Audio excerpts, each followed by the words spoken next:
Investigativamente hablando, nosotros tenemos en la historia de la humanidad dos grandes líneas de desarrollo. Un desarrollo cualitativo que tiene como base el constructivismo y un desarrollo cuantitativo que tiene como base el modelo positivo, ¿sí? Frente a esos dos modelos ha surgido una tendencia que llamamos mixta. A la fecha yo no sé si en realidad eso exista. Estamos discutiendo sobre el tema de la existencia del modelo mixto, pero algo que solucionaría el modelo mixto es la transdisciplinariedad y la complejidad, pero el modelo mixto no podría ser visto como el resultado de algo, sino como aquello que permite que aquellas posiciones divergentes dialoguen a través de un principio dialógico de antagonismo complementario. Eso nos lleva a pensar que el paradigma simplificación de la simplificación es en realidad un paradigma colonizador que compartimenta las ideas, y por eso es esta imagen, ¿sí? Un cerebro está compartimentado, y esta compartimentación no solamente está dada en una investigación que usted esté haciendo, también está dada en sus relaciones afectivas, sociales, políticas, ideológicas, religiosas. Un dogma es una compartimentación de una idea. Siguiente, Ayo. ¿Cuál es la apuesta? Decolonizar. Donde estamos aquí, es un espacio decolonizador. ¿Decolonizador de qué? De los saberes, de las ideas y de las nociones. Pero no porque los saberes, las ideas y las nociones sean inapropiadas, sino porque resultan insuficientes para la lógica explicativa y comprensiva de los fenómenos en la actualidad. Hay que recordar algo interesante, ¿no? Y es que el racionalismo no podía ser transparadigmático, pero sí fue revolucionario. Sí, tenemos como tres grandes periodos: una cultura grecorromana, sí, una cultura históricamente viene el oscurantismo, y son durante el oscurantismo o el medioevo hay un total silencio frente al fenómeno científico. Lo que más crece durante el oscurantismo es la hermenéutica comprensiva, que surge pues justamente, que se convierte más adelante en otro tipo de hermenéutica en el modelo cualitativo. Pero lo que más crece es esa hermenéutica, y eso es bien interesante, porque hay un estancamiento de 10 siglos de lo que son los procesos investigativos. Y frente a un estancamiento tan grande, lo único que podía surgir era una propuesta que fuera completamente revolucionaria: el racionalismo. No había de otra. O sea que de alguna manera el racionalismo es en algo transmetódico, sí, lo es, porque derriba justamente aquellos paradigmas teológicos y teosóficos con los que se comprende el mundo, el ser, el estar, el convivir y la naturaleza del conocimiento. ¿Qué más hay que decolonizar? La vida y lo vivo.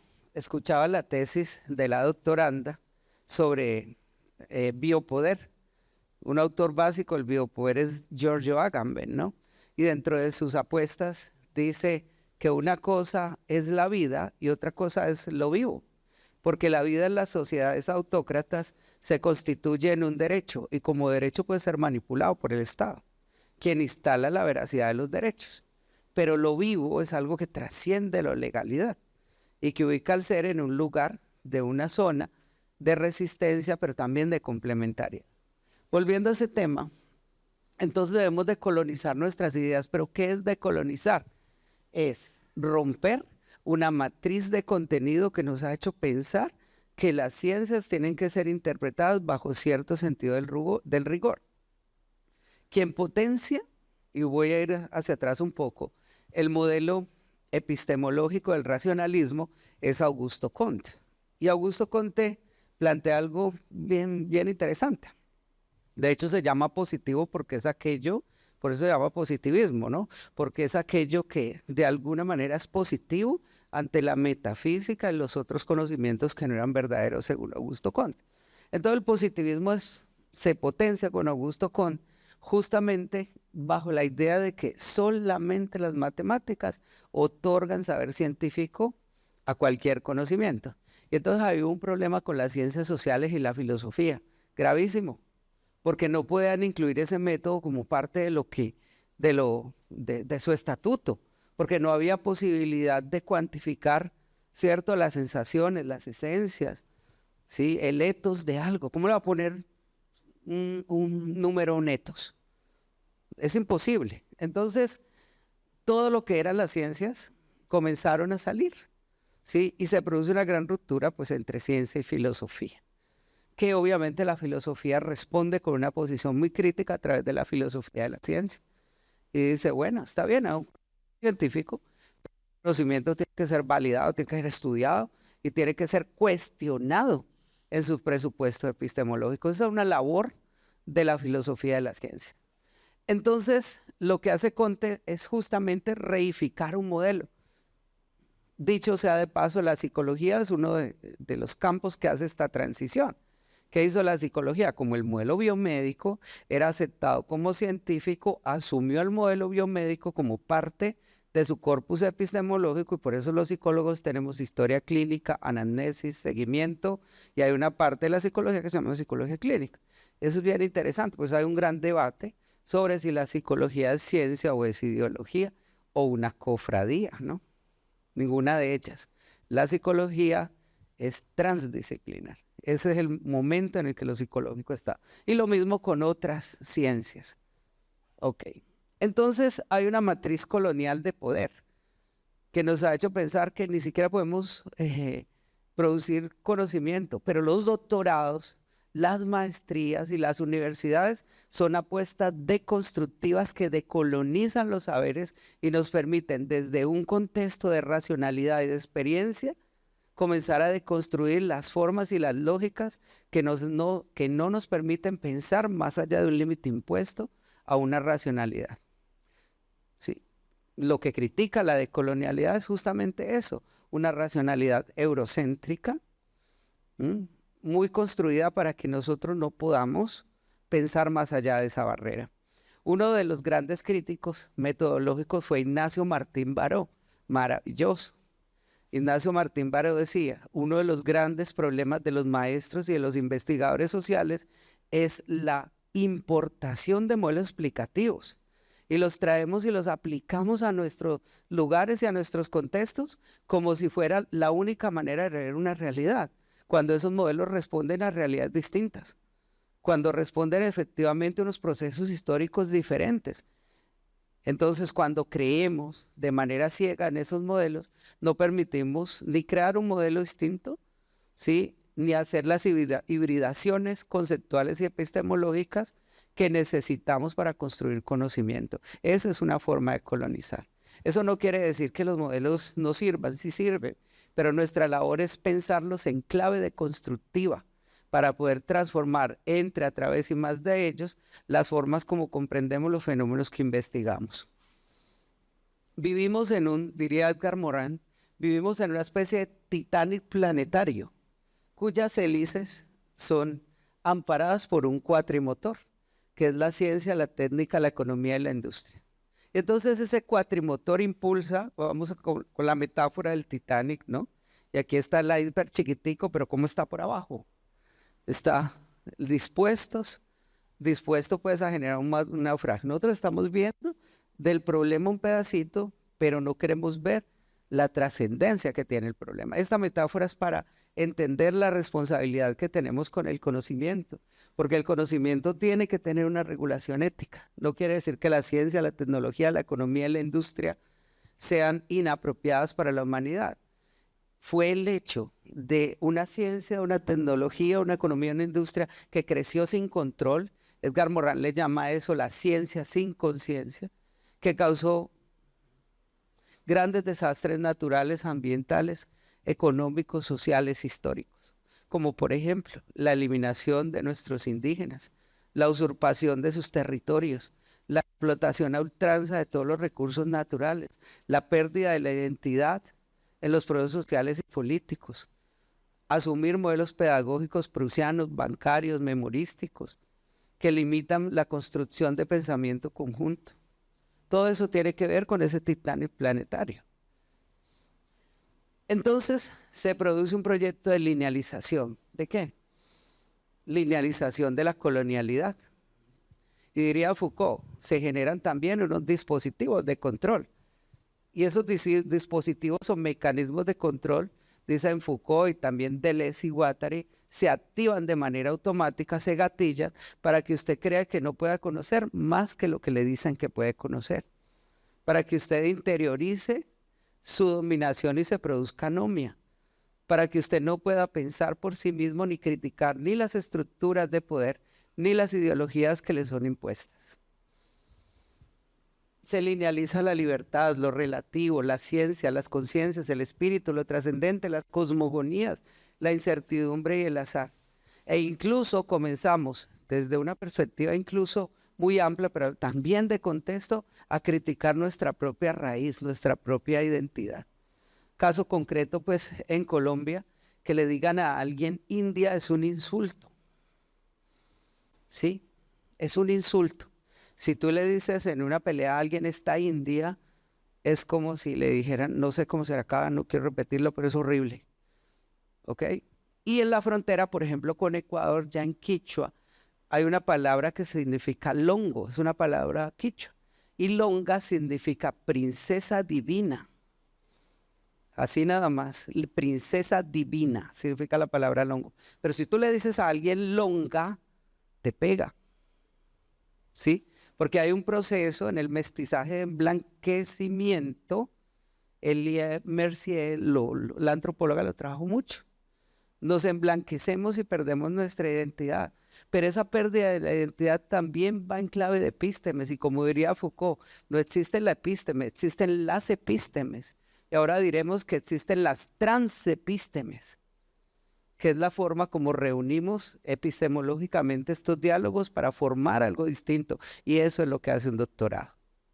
¿Sí? Un doctorado mueve la línea del conocimiento cuando es capaz de poner a dialogar los saberes y de esos saberes reticulados produce un conocimiento que, aunque parece restringido porque el doctorado te restringe el campo del saber, es impresionantemente transformador, porque es tan profundo que es capaz de cambiar la lógica funcional y estructural, no solamente de los paradigmas, sino de las prácticas que esos paradigmas instalan. ¿Qué pasó con el positivismo? Bueno, hemos ampliado un poco lo que es una dialéctica excluyente y como toda dialéctica, pues se basa en la negación, ¿no? Sí, las tres leyes de la dialéctica: lucha, armonía de contrarios, negación de la negación, tesis, antítesis y síntesis. En todos los tres momentos hay negación. Para que algo sea, se tiene que negar lo que ya fue. Lo contrario es la dialógica. La dialógica parte de un concepto que es transformado desde Lupasco, que es el concepto del tercero incluido. Por ejemplo, un elemento de tercero incluido puede ser el amigo, el enemigo de mi enemigo es mi amigo. Sí, eso es un tercero incluido. Es decir, orientarme hacia la posibilidad de incluir un elemento que reúna, que convoque la contrariedad. Y eso emergente es lo que me va a permitir transitar hacia la transdisciplinariedad. Por eso la transdisciplinariedad es un desafío y al mismo tiempo una propensión. Pero estamos en el método trans y el problema no es que estemos ahí, el problema es que no nos damos cuenta. Y como no nos damos cuenta, a veces incluso hablamos de la transdisciplinariedad estando en un modelo positivo. El control, la predictibilidad, la linealidad, ¿cierto? ¿Qué buscó reificar? Los universalismos, homogeneizar la ciencia, ¿sí? Estatutos epistemológicos positivos, algo científico tiene que ser así, así y así, y no se puede salir de ahí. Estableció los pilares de la ciencia, el rigor comprobatorio, lo hipotético deductivo y una tecnociencia que a la actualidad es el único sinónimo de lo científico. ¿Sí? Diseños investigativos, metodologías, técnicas, procesos, mecanismos. Ahora vamos a lo trans, que es la apuesta de Basarat Nicolescu. Y en lo trans significa más allá y a través de.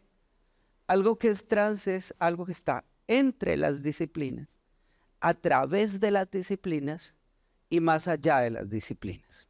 ¿Sí? Todo el tiempo estamos en lo trans. De hecho, el hecho de que incluso nosotros podamos cambiar una idea y ser conscientes o no de ella, ya nos indica de que hay un proceso de transformación de nuestras ideas. Todo el tiempo estamos aquí. Y lo trans implica también la integración de diversas disciplinas, de diversos procesos, de métodos, de metodologías, de experiencias, sentidos y saberes. Pero es tan fuerte la colonialidad de los métodos que no nos atrevemos ni siquiera a cuestionar su rigor epistemológico ni su rigor metodológico. Entonces decimos, ¿por qué tiene que ser así? Entonces le responden a uno, porque es así. Pero explícame un poquito más, ¿no? Así tiene que ser. Específicamente, es una ley que se impone, es un conocimiento indebatible, es un universalismo. Ok, pero también se integran experiencias, sentidos y saberes. Yo, como investigador, tengo que estar consciente de que hay 3 niveles de reflexión: la reflexividad, la autorreflexividad y la autoecoreflexividad. Solamente cuando soy consciente de esos 3 niveles de reflexión, yo puedo pasar a algo que se llama la interpretación. Y en la interpretación es donde yo puedo escuchar mi propia voz, donde de alguna manera yo puedo deconstruir mis propios conocimientos y construir a modo de palincesto un nuevo saber que de alguna manera acoja y no restrinja, religue y no separe, que a la vez incluya tanto las bondades de un método como del otro, porque de nada sirve tener un transmétodo que critica o excluye de la misma forma que aquello que critica y lo excluye, ¿cierto? Eso es como yo criticar a la violencia de Estado, pero responder con violencia ante la violencia de Estado. Eso convierte la violencia en un ciclo de elementos que no paran. Siempre va a haber alguien que va a tener algo que reclamar, algo que decir. Ok, entonces lo trans significa una oportunidad, pero esta palabra me gusta, es muy muriniana, es un desafío. Es el desafío que yo me planteo de ir más allá de los límites, de construir unos métodos que sean completamente diferentes. Para la complejidad, el método es en realidad un antimétodo. Y lo es en la medida de que como antimétodo tiene la posibilidad de cuestionar el método lineal cartesiano. No es que René Descartes estuviera en lo equivocado, es que René Descartes con su planteamiento pues definitivamente rompe una cadena de linealidad producto del medioevo. No podía haber algo distinto, pero ahorita sí hay algo distinto, porque justamente la transmetodológico aparece cuando podemos pasar de todos los planteamientos de la física clásica y mecánica, ¿cierto?, a una física cuántica. Aquí el modelo de estructura de la realidad cambió. Entonces yo ya no podía pensar en términos objetivos, de causalidades lineales, de ciclos repetibles de cosas. Tenía que cambiar el modelo. Entonces por eso los modelos se abren a la complejidad y esto impacta la investigación y esto impacta el discurso del método. Entonces el método es en realidad un antimétodo. ¿Y método qué significa? Pues camino o un lugar que me direcciona a. Pero el camino no es único, el camino es múltiple, el camino es una raíz, el camino es un rizoma. Y como rizoma está abierto a los encuentros, a los desencuentros, a las relaciones, a las hibridaciones y a una cantidad de elementos que surgen en las raíces. El conocimiento en realidad podríamos decir que es un emergente complejo. ¿De qué? De la reticularidad, de los saberes, de las experiencias, de las interpretaciones, de los sentidos, de las vivencias, de los afectos, de las trascendencias.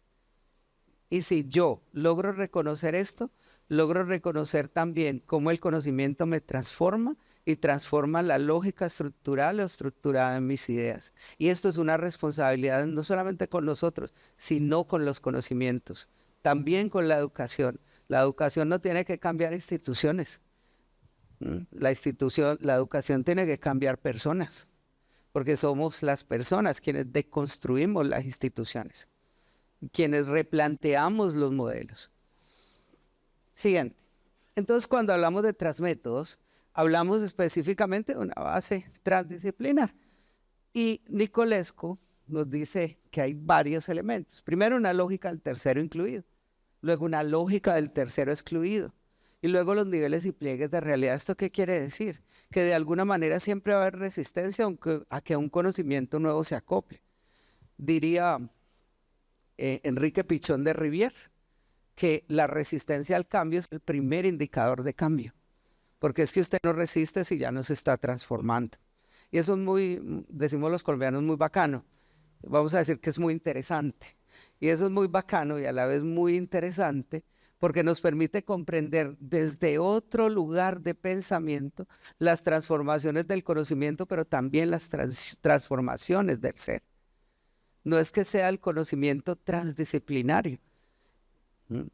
Específicamente, Basarat Nicolescu nos habla del homo sui transcendentalis, es decir, de una nueva forma del ser. Un ser que es puro lenguaje, pero que es capaz de reconocer que este conocimiento lo cambió. Es decir, que tiene una coherencia entre los saberes que tiene y la forma como vive su vida. Piensa una cosa y no es que haga algo distinta, sino que piensa acorde a la lógica de esos saberes que lo construyen y lo deconstruyen. Entonces, los niveles o pliegues de realidad, bueno, esto es muy bien interesante. No existe una sola realidad, existen pliegues de realidad y en cada pliegue de realidad hay un tipo de conocimiento específico que se intercambia uno con otro. A nivel celular hay un tipo de conocimiento celular que tiene que ver con el funcionamiento, que tiene que ver con las lógicas celulares, pero se escala el tejido, ¿cierto? Por así hablarlo. Y el tejido tiene otro nivel del conocimiento que tiene que integrar el conocimiento anterior. Y es esas transiciones entre los pliegues de los niveles de realidad que permiten que esos conocimientos se escalen, nos atraviesen y nos transformen. Por eso es que una palabra, un saber, un nuevo conocimiento, ¿cierto? Ya me cambió. Pero diría Basarat Nicolescu, debo ser consciente de ese cambio para tener mi propensión ética de compartirlo con otro. Porque el conocimiento no se puede estancar, tiene que ser compartido. Entonces, dentro de los transmétodos hay una zona de resistencia. Una parte de mí me dice, ese saber no me cuadra, no me llega, y tiene que haberlo. Pero también hay una zona de resistencia donde el conocimiento fluye. Es aquí, por ejemplo, donde tenemos que hacer dos cambios específicos a los que los transmétodos nos llevan. Primero, cambiamos el objeto de estudio por un campo relacional del conocimiento y cambiamos el problema de investigación por un policentrismo problemático.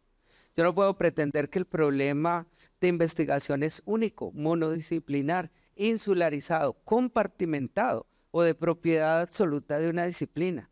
Esos problemas de investigación en realidad son polimórficos y policéntricos.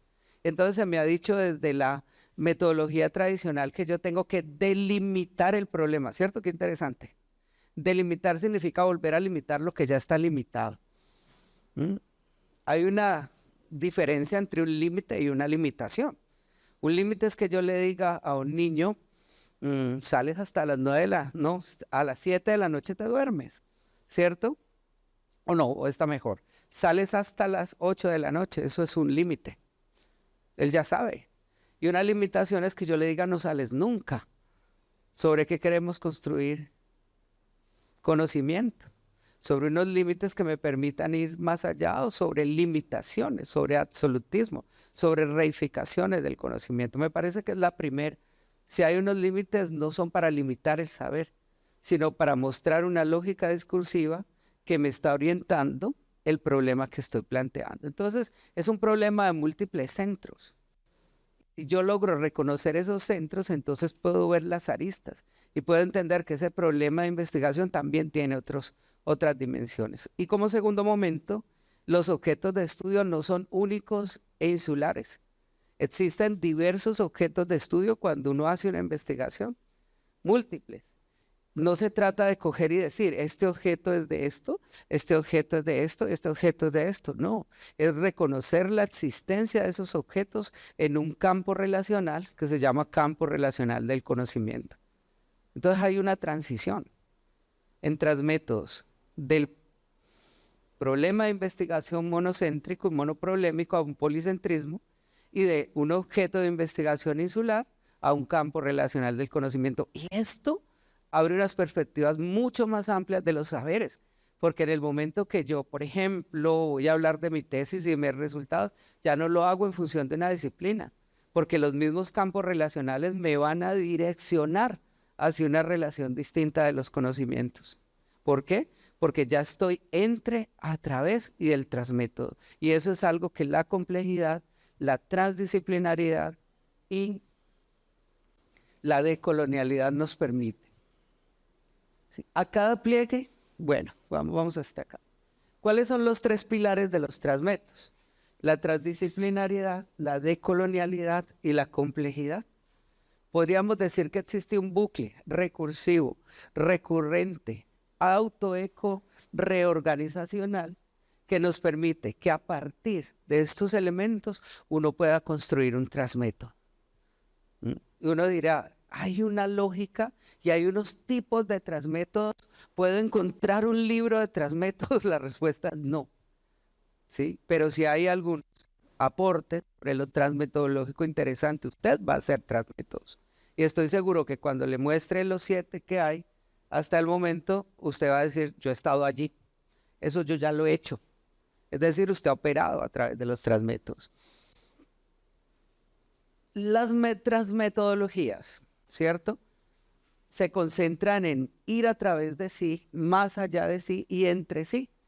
Las transmetodologías vuelven los objetos transobjetales. ¿Por qué? Porque desbordan los saberes, desbordan los métodos, las metodologías y las epístemes, proponiendo la unidad del conocimiento. No obstante, desde la complejidad, la unidad del conocimiento es la unitas múltiples, es decir, la reunión de lo múltiple en lo uno, tomando en cuenta que la identidad de lo uno es una identidad no fraccionaria, relativa al contexto, a los intercambios y a los momentos en el que el conocimiento, los métodos o las metodologías se mueven o transitan o gravitan.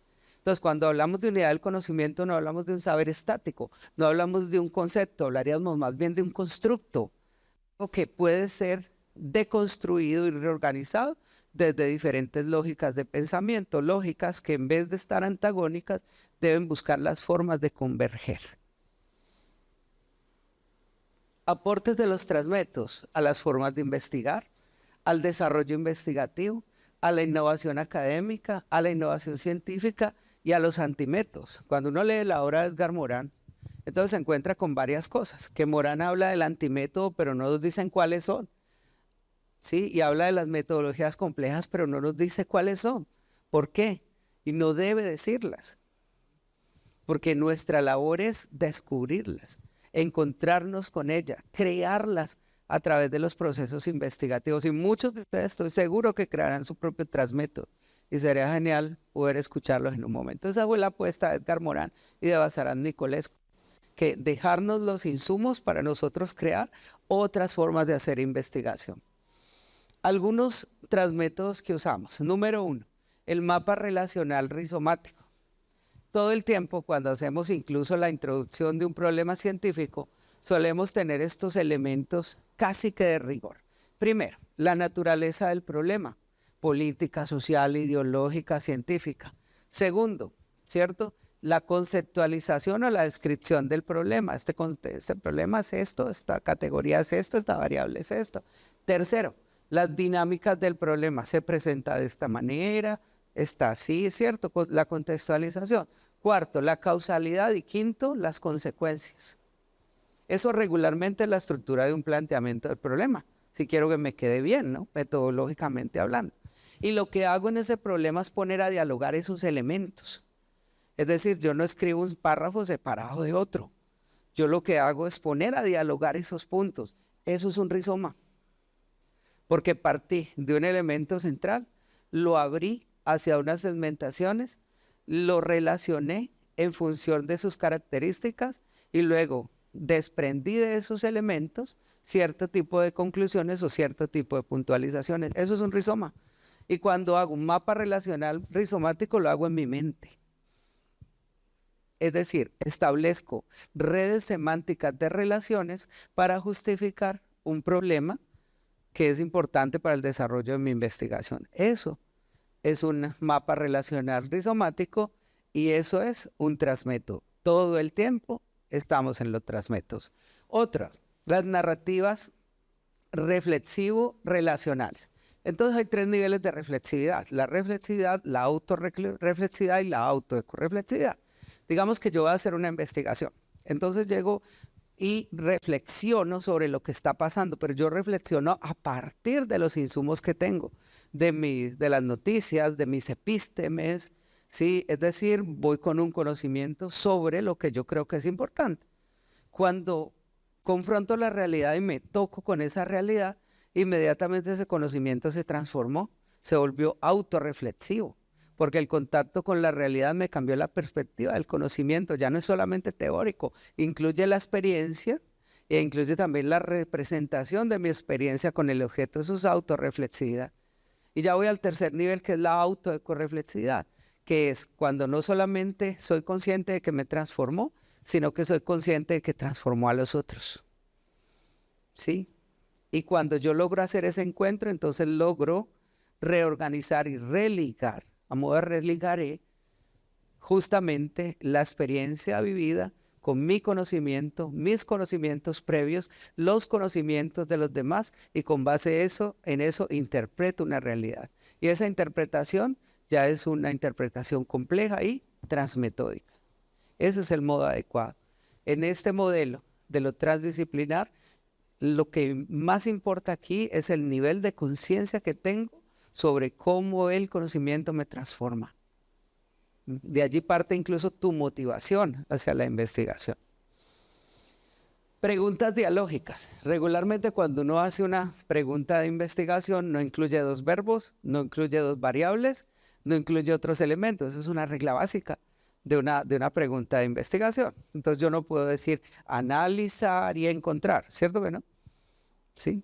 Analizar la relación existente entre ansiedad, depresión. ¿Por qué no puedo decir explorar la posible relación entre ansiedad, depresión, cultura, historia, ética? ¿Ok? Una pregunta dialógica es una pregunta que conjuga 2 contradictorios, dos elementos contradictorios que en el modelo tradicional responden cada uno a un objetivo específico. Entonces, digamos, en esta investigación sobre ansiedad y depresión, yo debería entonces generar un objetivo para ansiedad y otro para depresión, ¿cierto? Y es más, un objetivo adicional para la relación entre ambos. En una pregunta dialógica, esos elementos están incluidos a través de un tercero incluido, que entre ansiedad y depresión podría ser estado emocional, o podría ser situación socioambiental, o podría ser estado de ánimo, o podría ser percepción, o podría ser idea. ¿Sí? Entonces una pregunta dialógica es una pregunta que me convoca a religar lo que está desunido en el método tradicional, porque es que el método tradicional es muy puntual. ¿Sí? Te dice cómo tenés que preguntar, cómo tenés que construir un objetivo, pero una pregunta dialógica es más abierta, porque tiene la posibilidad de llevarte a nuevos cuestionamientos y corres peligro de algo, y es que cuando la respondas probablemente cambies tu título, o cambies el sentido de las ideas, o cambies los paradigmas. Regularmente, cuando la investigación hace eso es porque yo pasé, casi siempre de manera indirecta, de un modelo dialéctico a un modelo dialógico, pero no me di cuenta. Mi apuesta es que usted sea consciente de eso. No para que cambie los títulos ni la orientación de su tesis, sino para que incluya esos elementos o esos emergentes complejos como parte de la lógica disruptiva con que el conocimiento opera. Porque el conocimiento es disruptivo, porque transforma, porque nos mueve, porque nos deconstruye. El conocimiento es subversivo, porque nos plantea nuevas versiones del conocimiento, pero también nuevas versiones de nuestro ser. Otra, la comprensión transdisciplinar, en eso estamos todo el tiempo. Cuando en nuestra tesis de doctorado, cuando en una tesis de maestría, cuando en un diálogo académico, recurrimos justamente al encuentro entre diversas perspectivas, cuando planteamos isomorfismos, cuando hacemos translocaciones de conceptos, ahí estamos operando desde una comprensión transdisciplinar que abandonó la explicación analítica que reconoció lo importante de ese modelo, pero que lo trascendió en la conjunción de lo que aparentemente estaba disociado por ese método reductor o por ese paradigma de la simplificación. Finalmente, la deconstrucción relacional.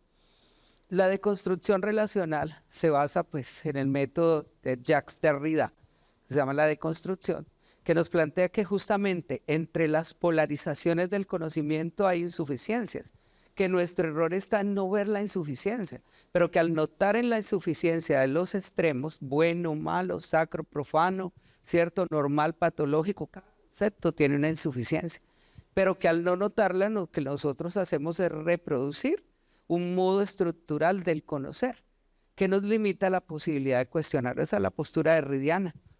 Y la posibilidad de cambiar eso le llamamos deconstrucción. ¿Sí? Entonces hay una deconstrucción semántica.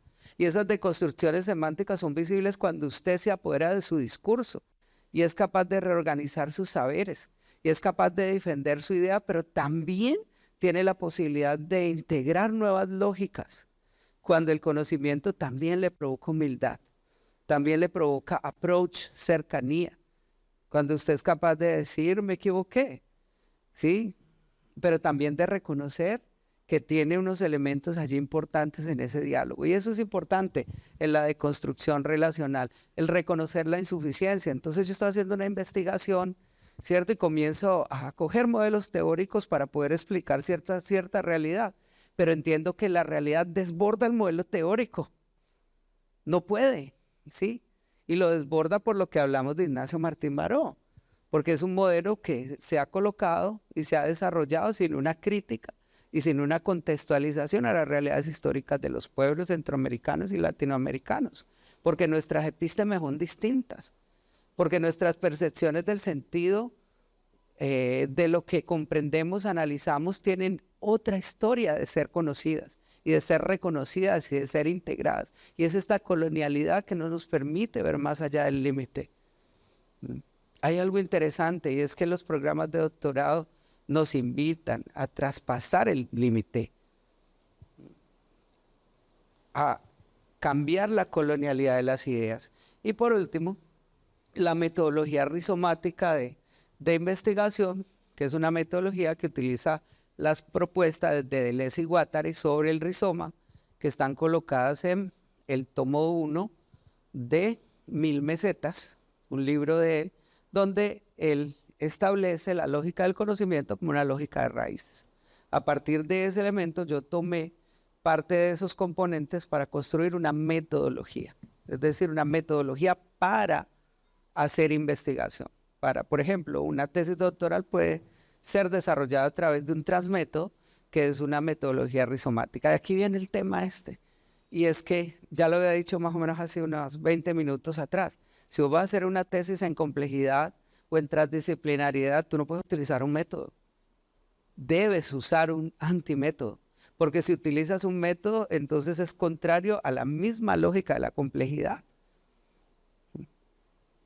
La mayoría de personas que hacen tesis en complejidad ponen, voy a usar la transdisciplinariedad para, o voy a utilizar el método sistémico complejo, que es el moriniano, para. Y si yo voy a utilizar el método sistémico complejo o hipercomplejo, yo tendré que entender tres cosas. Que el todo, que es el fenómeno, es más que el todo. Quiere decir que esa realidad está en expansión, número uno. Número dos, que el todo no se reduce a la suma de sus partes porque cada parte es un todo en sí mismo y un todo en expansión, ¿sí? Es decir, que si yo tengo una realidad que estoy analizando, un proceso educativo, lo que sea, debo entender que cada uno de los elementos impacta a los otros, absorbe caos, se transforma en la interacción con el otro, se construye, se deconstruye, es entrópico, es negentrópico, ¿cierto? Y que eso da forma a un todo que está en constante cambio. Y por último, el todo es menos que la suma de sus partes, quiere decir que a pesar o incluso que esa realidad cambie, sea metamórfica, tiene una identidad relativa. Y esa identidad relativa nos permite reconocer ya en la investigación variables, categorías, conceptos, nociones, que son importantísimas para el proceso investigativo, pero que no están escritas de manera monolítica, ¿cierto?, en un diccionario o en un tesaurus o en algo. Es decir, que la investigación me obliga, me invita a deconstruir esos conceptos, a hablarlos en clave de complejidad y a hablarlos en clave de transdisciplinaridad y de colonialidad al mismo tiempo. ¿Y qué es eso? Un transmétodo. Por tercera vez lo digo, estamos en los transmétodos y no nos damos ni cuenta. ¿Sí? Lo importante es que de ahora en adelante nos demos cuenta. Estoy en un transmétodo, no es ninguno de estos, ¿cómo le voy a llamar a ese transmétodo? Eso lo he hecho de la ciencia, de nuestras ciencias sociales, la posibilidad de innovar de esta manera. Entonces, ya voy acabando. Esos modelos de investigación son en realidad modelos relacionales o modelos integrativos que van más allá de las lógicas investigativas actuales, que nos plantean otros retos y otros isomorfismos, que nos invitan a tomar teorías, ¿cierto?, de primero y de segundo nivel e instalarlas en unas realidades sociales que son ambiguas per se y que me pueden invitar a conjugar lo inter y lo transdisciplinar, a segmentar, mesetizar y desterritorializar las ideas, a repensar el conocimiento, ¿cierto?, al incluir lo ontológico, lo lógico y lo epistemológico en los saberes que yo estoy trabajando, y todo el tiempo estoy en eso, porque al hacer una investigación estoy hablando del ser. Entonces ahí está mi dimensión ontológica, porque cuando lo hago a través de una lógica y de una organización, una estructuración de mis ideas, porque cuando reúno los dos anteriores creo epistemología, deconstruyo epistemología y trabajo a partir de las epístemes, mis propias epístemes. Por eso nosotros somos científicos sociales. Por eso y más. Sí, pero la matriz colonial no nos ha permitido entenderlo. Hasta nos da vergüenza decirlo en un congreso, cuando deberíamos decirlo con orgullo, porque nosotros estamos repensando la educación, repensando la investigación, deconstruyendo los sistemas ideológicos, educativos, sociales y políticos. Eso están haciendo ustedes. Siguiente. Ok, y eso me tiene que llevar al diálogo entre saberes. Sí, y ese diálogo entre saberes me va a permitir ir más allá de los conocimientos, mover la línea del conocimiento, empoderarme de los resultados e ir más allá de los resultados. Es decir, construir una investigación que sea socialmente útil, que pueda transformar las raíces del conocimiento, pero que pueda extender el conocimiento hacia la sociedad, hacia mis estudiantes, hacia mi pareja y hacia mí mismo, que pueda transformar mis epístemes, que pueda de alguna manera reorganizar mi existencia. Esa investigación socialmente útil cambia el ser, y cuando cambia el ser, cambia la sociedad y cambia la educación. Muchas gracias.